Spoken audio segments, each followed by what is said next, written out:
The battle for second place heats up as runners climb in the midday sun in this Ultra Race Report.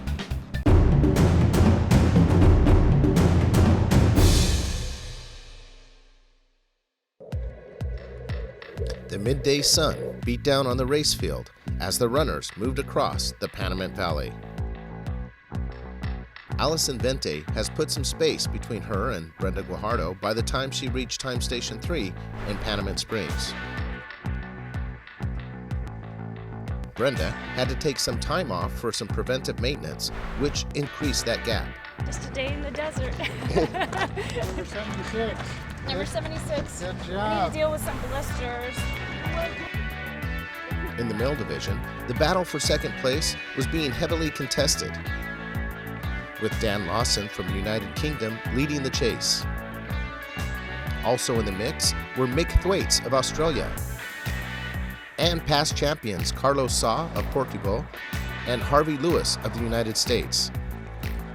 Harvey, at the rear of the group, recharged in Panamint Springs before moving on.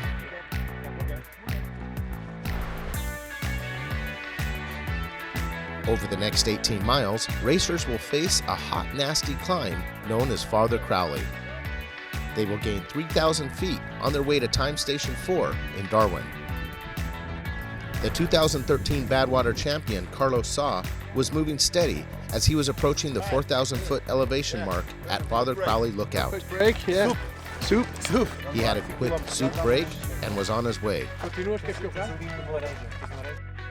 Slightly ahead, Dan Lawson reached the lookout where his crew was awaiting him.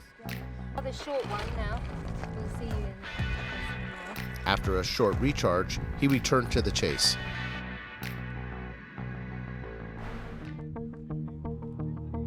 Back in Panamint Springs, runners continued to arrive. Nikki Wind, the 2015 Women's Champion, was cooling off with a creamsicle as she checked in. Throughout the race, she had been maintaining third in the women's division, but now is closing the gap between her and Brenda. With an update from her crew, she was back on the road. Racers continued to climb Father Crowley. Up ahead, the front runners were arriving at Darwin. It's at the 90-mile mark in the race and at an elevation of 5,050 feet. Mick Thwaites arrived just 11 minutes behind Dan Lawson.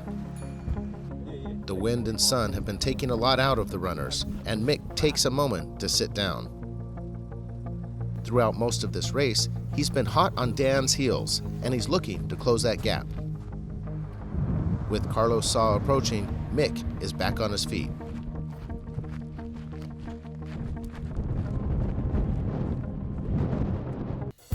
To see all the time splits and other Adventure Corps races, check out the Badwater website. Make sure to click on the webcast link to see photos, stats, and live GPS tracking by trackleaders.com. With this tracking, you can replay the race and see how it all unfolded. Make sure to check out Ultra Racing Network on Facebook, also on YouTube, to see the latest Ultra Race Report. The frontrunners fight for position as they take on one final climb to the finish line in the next Ultra Race Report. How about that, brother?